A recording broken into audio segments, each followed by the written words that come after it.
Hello students,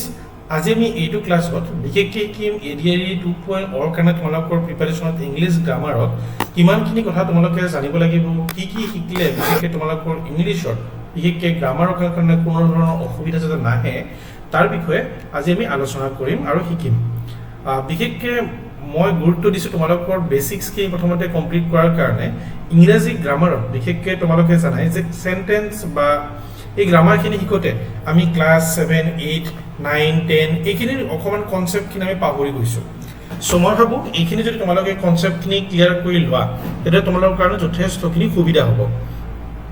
ক্লাছখিনি তোমালোকে আৰু অকমান সোনকালে কেচ কৰিব পাৰিবা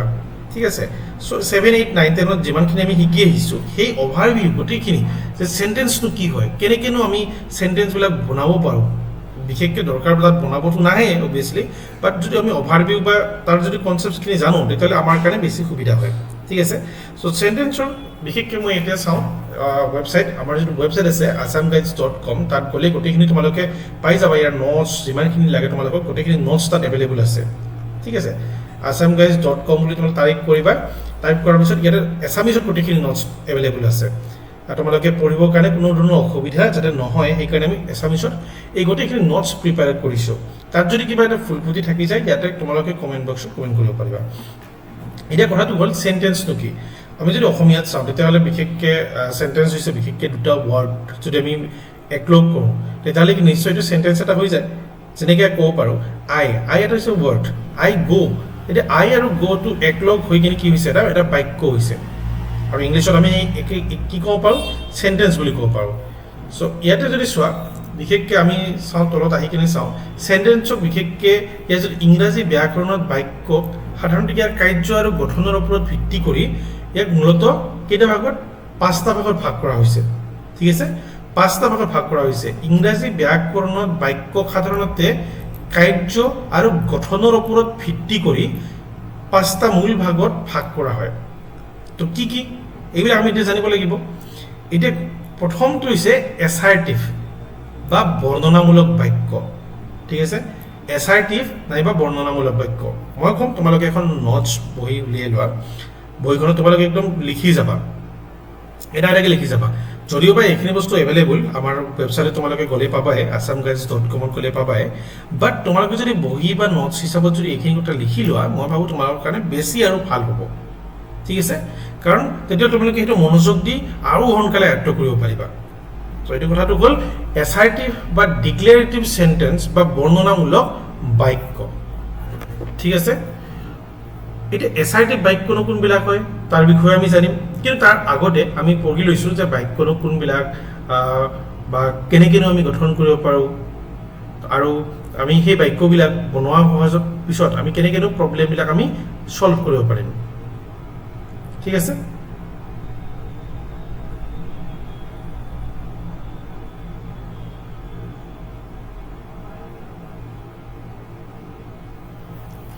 এতিয়া আহিলে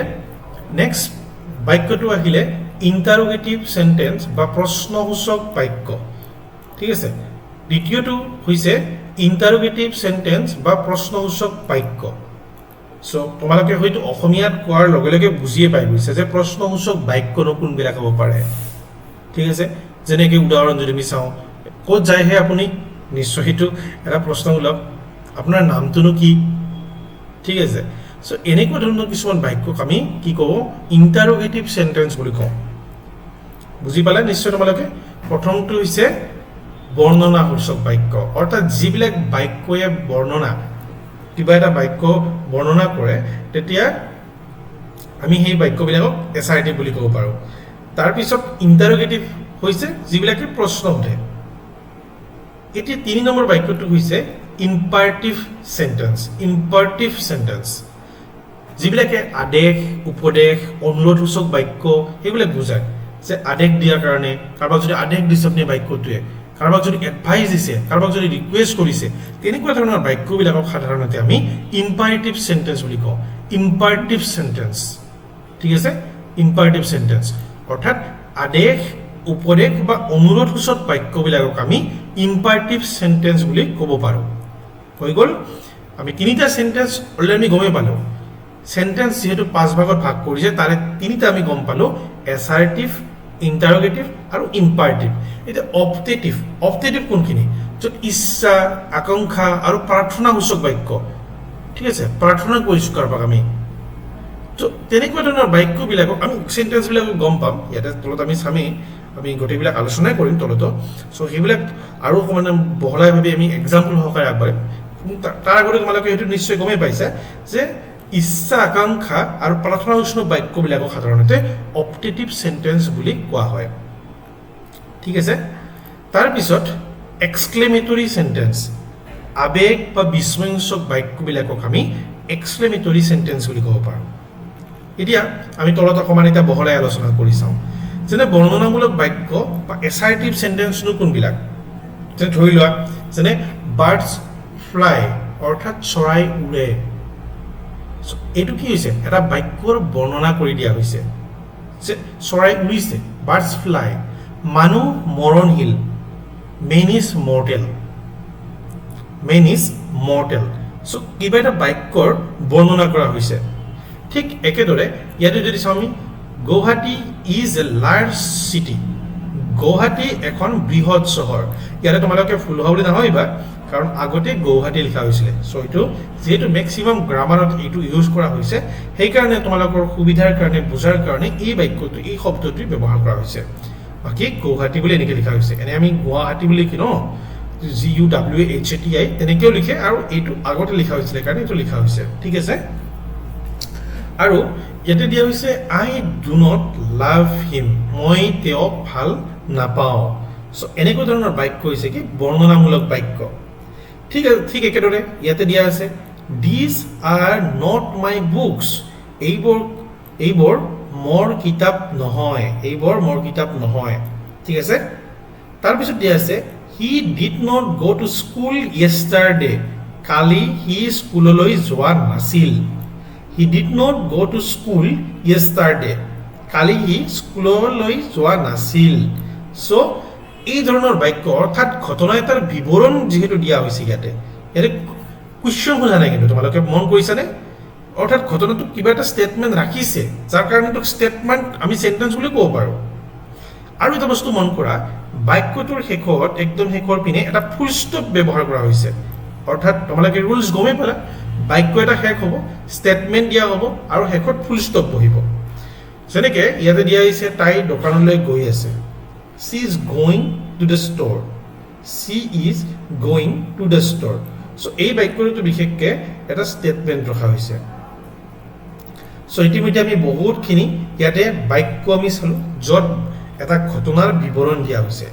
পূব দিশত সূৰ্য উদয় হয় the sun rises in the east ঠিক আছে the sun rises in the east so ইমানখিনি তোমালোকে বাক্যৰ অভ্যাস কৰিবা তাৰপিছত ইয়াতে আমি এটা ধুনীয়াকৈ লিখি দিছোঁ যে অপৰৰ সেন্টেন্স কেইটাৰ প্ৰত্যেকটোৱে সাধাৰণতে কিবা নহয় কিবা এটা ঘটনাৰ বিৱৰণ বা বৰ্ণনা কৰিছে এনেদৰে যি সেন্টেন্সে সাধাৰণভাৱে কোনো এটা ঘটনা বৰ্ণনা কৰে তাক সাধাৰণতে এছাৰ্টিভ বা ষ্টেটমেণ্ট যিটো আমি ডিক্লেৰেটিভ সেন্টেন্স বোলা হয় সো তোমালোকৰ কাৰণে এইখিনি হৈছে এছাইনমেণ্ট ভালদৰে এছাইনমেণ্টখিনি কৰিবা ইয়াতে তোমালোকে এইটো স্ক্ৰীনশ্বট এটা ৰাখি দিব পাৰা নাইবা আমাৰ যিটো ছাইট assamguides.com তাত যাই কিনে তোমালোকে এই এছাইনমেণ্টখিনি তোমালোকে কৰিব পাৰা কমেণ্ট বক্সত এই গোটেইখিনি এছাইনমেণ্ট তোমালোকে কৰি মোক পঠিয়াবা আৰু নিশ্চয় এইখিনি চাম যদি ভুল হয় তাত নিশ্চয় জনাই দিম আৰু অকণমান আগতে কৈছোঁৱে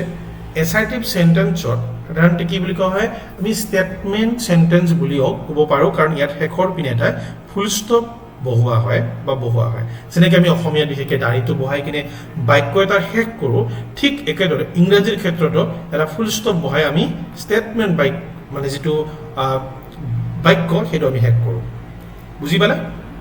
সো এইখিনি থাকিলে বিশেষকৈ এছাৰ্টিভ সেন্টেন্স সো এনেকুৱা ধৰণৰ যেতিয়া তোমালোকে বাক্যবিলাক পাবা যে এনেকুৱা ধৰণৰ বাক্যবিলাক যেতিয়া তোমালোকে পাবা নিশ্চয় ইজিলি এইখিনি বস্তু কমপ্লিট কৰিব পাৰিবা ঠিক আছে সো নেক্সট হৈছে তোমালোকৰ কাৰণে আৰু এটা সেন্টেন্স যিটো হৈছে ইণ্টাৰগেটিভ তোমালোকে মেইনলি প্ৰশ্নসূচক বাক্য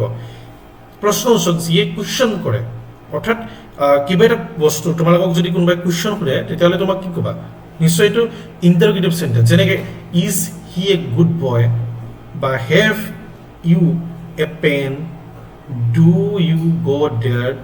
হু আৰ ইউ চ' এনেকুৱা ধৰণৰ কিছুমান কুৱেশ্যন য'ত সুধিব তোমালোকক কিবা এটা কুৱেশ্যন মাৰ্ক কৰিব চ' তেনেকুৱা ধৰণৰ বাক্যবিলাকক আমি সাধাৰণতে প্ৰশ্নসূচক বাক্য বুলি ক'ব পাৰোঁ বা ইংলিছত আমি বিশেষকৈ কৈছোঁ ইণ্টাৰগেটিভ চেণ্টেন্স ইয়াত ধেৰ সাৰা আমি এক্সাম্পল ডিছকাছ কৰিছোঁ তোমালোকে চোৱা ইয়াতে একদম ষ্টাৰ্টিঙৰ পৰা চোৱা ইজ ইট ৰেইনিং আউটছাইড বাহিৰত বৰষুণ দি আছে নেকি এইটো এটা বাক্য তোমালোকে ভালদৰে মন কৰা ইয়াতে ইজ ইট ৰেইনিং আউটছাইড য'ত তোমালোকে কুৱেশ্যন মাৰ্ক দেখিবা গম পাই যাবা সেইটো হৈছে বিশেষকৈ ইণ্টাৰগেটিভ চেণ্টেন্সৰ একোটা উদাহৰণ তাৰপিছত নেক্সট যদি চাওঁ have you finish your homework আপুনি আপোনাৰ ঘৰুৱা কাম শেষ কৰিলেনে have you finish your homework so' এইটো এটা বাক্য কি এটা ইণ্টাৰগেটিভ চেণ্টেন্সৰ এটা এক্সাম্পল নিশ্চয় তোমালোকে বুজি পাইছা এইখিনিলৈকে তাৰপিছত আমি নেক্সটটো চাওঁ এক্সাম্পল ইয়াতে দিয়া আছে কি সভা কিমান বজাত আছে অৰ্থাৎ মিটিং কিমান কেতিয়া আছে আৰু সেইটো সুধিছে what is the time meeting what time is the meeting ঠিক আছে what time is the meeting সভা কিমান বজাত আছে ঠিক আছে চিনেমাখন ভাল লাগিলনে did you enjoy the movie so' এইটো এটা বাক্য ইণ্টাৰগেটিভ চেণ্টেন্সৰ চ' এনেকৈ আমি বহুতকেইটা আমাৰ যি তোমালোকৰ assam.guides.com যিটো ৱেবছাইট আছে তাত গ'লে তোমালোকে বহুতখিনি ইয়াতে এক্সাম্পলছবিলাক পাই যাবা আৰু এই এক্সাম্পলছবিলাক তোমালোকে ভালদৰে একদম ডিছকাছ কৰিবা মানে আলোচনা কৰিবা এই গোটেইখিনি মই যিমানখিনি তোমালোকক এতিয়া শিকাই আছোঁ প্ৰত্যেকটো বস্তুৱে তাত আমি লিখি দিছোঁ অসমীয়াৰ পৰা ইংলিছত আৰু সেইখিনি বস্তু তোমালোকে প্ৰিপেয়াৰ কৰিব পাৰিবা চ' ইয়াতে কোৱা হৈছে ওপৰৰ প্ৰত্যেকটো চেণ্টেন্সত একোটা প্ৰশ্ন সোধা হৈছে এনেদৰে যি চেণ্টেন্সত কোনো এটা প্ৰশ্ন সোধা হয় তাক ইণ্টাৰগেটিভ চেণ্টেন্স বা কুৱেশ্যন বোলা হয় আৰু ইণ্টাৰগেটিভ চেণ্টেন্সৰ শেষত সাধাৰণতে কুৱেশ্যন মাৰ্ক বা প্ৰশ্নবোধক চিন দিব লাগে এইটো হৈছে ৰুলছ যেতিয়া তোমালোকে বাক্য এটা লিখিবা প্ৰশ্নবোধক থকা বাক্য অৰ্থাৎ কৰবাক কুৱেশ্যন সুধি কিনে এটা বাক্য লিখিবা তেতিয়াহ'লে তাৰ পিছত এটা তোমালোকে প্ৰশ্নবোধক মাৰ্ক দিবলৈ কিন্তু নাপাহৰিবা ঠিক আছে এইটো তোমালোকৰ কাৰণে বহুত ইম্পৰ্টেণ্ট কথা নেক্সট আহিলে যে তোমালোকৰ কাৰণে এছাইনমেণ্ট ইয়াৰ বিশেষকৈ এছাইনমেণ্ট দিয়া হৈছে এইখিনি তোমালোকে একদম ভালদৰে কৰিবা আৰু তলত যি আমি তোমালোকে যদি কিবা দেখাব বিচৰা যে ভুল হৈছে নাই এইটো মই চেক কৰি দিম বাৰু তাৰপিছত হ'ল 3 নম্বৰটো হৈছে আদেশ উপদেশ বা অনুৰোধসূচক বাক্য যিবিলাকে ইম্পাৰেটিভ চেণ্টেন্স বুলি কওঁ আমি বিশেষকৈ go there at once do not run in the sun ইয়াতে আদেশ অৰ্থাৎ কাৰোবাক আমি আদেশ দি আছোঁ ঠিক আছে কিবা এটা কৰিবৰ কাৰণে আমি আদেশ দি আছোঁ লগে লগে তালৈ চোৱা এনেকৈ যদি ক'বলগীয়া হয় মানে কি হ'ল আমিতো ৰিকুৱেষ্ট কৰা নাই ন তেতিয়া আমি কৈছোঁ কি আদেশ দিছোঁ ত' এনেকুৱা ধৰণৰ য'ত বাক্য থাকিব য'ত কাৰোবাক আদেশ দিবা তুমি বা কাৰোবাক তুমি উপদেশ দিবা যেনেকৈ যদি আমি যদি ৰিকুৱেষ্ট কৰোঁ যেনে please land me a book অৰ্থাৎ কিতাপখন ধাৰলৈ মোক দিবা নেকি কিতাপখন মোক ধাৰলৈ দিবা নেকি please land me a book কিতাপখন মোক দিয়াচোন এই কিতাপখন মোক দিয়াচোন চ' এনেকুৱা ধৰণৰ যিটো বাক্য য'ত অনুৰোধ বা ৰিকুৱেষ্ট কৰা হৈছে চ' তেনেকুৱা ধৰণৰ বাক্যবিলাকক আমি ইম্পাৰেটিভ চেণ্টেন্স বুলি কওঁ বুজি পালা ইম্পাৰেটিভ চেণ্টেন্স বুলি কওঁ তাত বিশেষকৈ আদেশ উপদেশ আৰু অনুৰোধ এনেকুৱা ধৰণৰ কথাৰ আমি মানে দেখা পাওঁ বিশেষকৈ যেনে মই তোমালোকক এই উদাহৰণটো দিছোঁৱে go there at once do not run in the sun মানে ৰ'দত দৌৰিব নালাগে তাৰপিছত ক্ল'জ দ্য ড'ৰ দুৱাৰখন বন্ধ কৰি দিয়া চ' এইটো কি হয় আমি আদেশ দি আছোঁ ন বা এইটো আমি ৰিকুৱেষ্ট কৰি আছোঁ প্লিজ য'ত লিখা আছে প্লিজ তো প্লিজ লিখাৰ লগে লগে তোমালোকে গম পাই গ'লা য'ত তোমালোকক যদি মাল্টিপল চইচত আহে যে কোনটো চেণ্টেন্সৰ বাক্য হ'ব তাত যদি প্লিজ দেখিবলৈ পাইছা নিশ্চয় তোমালোকে গম পাই যাবা এই বাক্যটো বিশেষকৈ এটা ইম্পাৰেটিভ চেণ্টেন্সৰ বাক্য হ'ব কাৰণ তাত প্লিজ আছে আৰু প্লিজটোৱে সাধাৰণতে আমাক লগে লগে কৈছে কি যে এইটো ইম্পাৰেটিভ চেণ্টেন্সৰ তোমালোকৰ কাৰণে বাক্য হ'ব আৰু গাখীৰ কিনিবলৈ নাপাহৰিবা এইটো কি হয় don't forget to buy milk light off কৰি দিয়া বা বন্ধ কৰি দিয়া, টাৰ্ন অফ দ্য লাইট।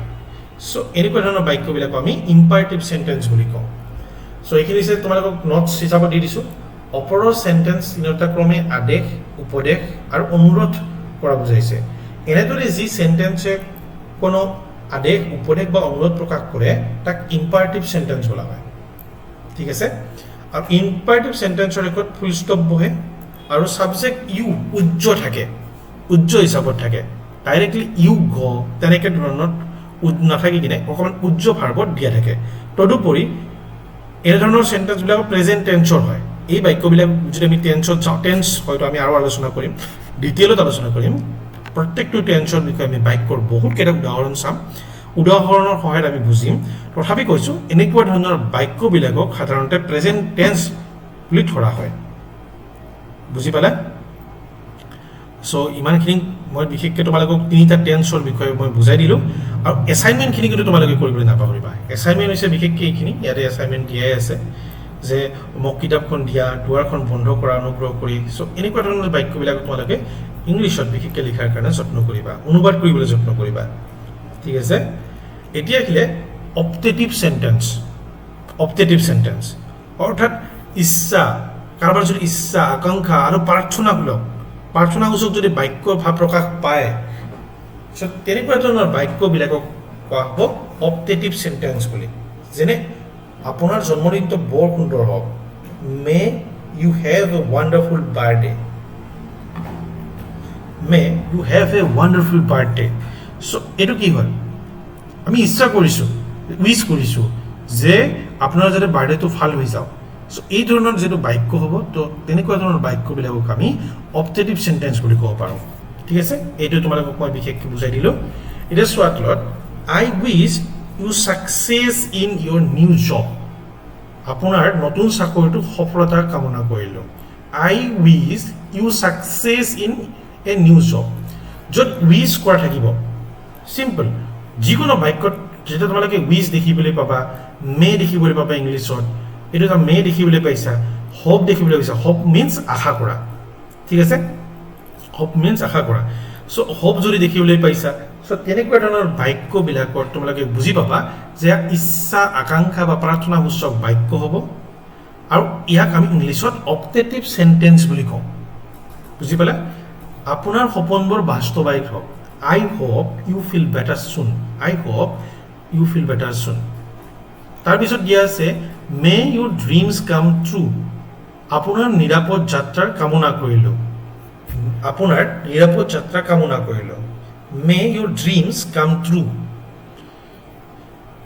আপোনাৰ সপোনবোৰ দিঠকত হওক। এইটো আমি বেলেগ বেলেগ প্ৰকাৰে অসমীয়াত লিখিব পাৰোঁ। এইটো হয়তো লিখাতে অকণমান আমি বেলেগ কৰিলোঁ, লিখাটো অকণমান এইটো এটা মানে কি হ'ল, আমাৰ মিষ্টেক হৈ গ'ল। বিশেষকৈ নোটছখিনি মই ঠিক কৰি দিম বাৰু। I wish you a safe journey, এইটো হ'ব লাগিছিলে এইটো, বাট ইয়াতে আমি লিখিলোঁ এইটো। এইটোৰ বাক্যটোত এইটো অকণমান মিষ্টেক্স কৰা হৈছে, যে লিখিছে মই লিখিব দিছিলোঁ সেই অকণমান ভুল কৰিছে, যে এইটো বাক্যটো অকণমান উল্টা পুল্টা কৰি দিলে আৰু। ঠিক আছে? চ' ঠিক সেইখিনি তোমালোকে কাৰেকশ্যন কৰি ল'বা। নিশ্চয় তোমালোকৰ কাৰণে ভাল হ'ব যে বুজি পাইছা নে নাই। এতিয়া গম পাই যাম যে একেটা বাক্যৰে দুটা আচলতে লিখি দিছে, সেইটো আমি ঠিক কৰি ল'ম। ঠিক আছে? চ'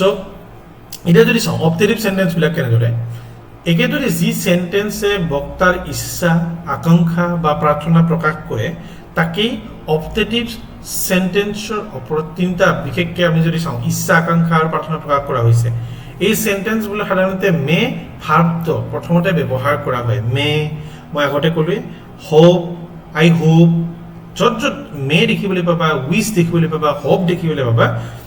তোমালোকে যত্ন কৰিবা সেইটো যেন অপটেটিভ সেন্টেন্স বুলি তোমালোকে এইটো লিখি থৈ আহা। ঠিক আছে? আৰু য'ত কুৱেশ্যন মাৰ্ক দেখিবলৈ পোৱা সেইটোক জানিবা তোমালোকে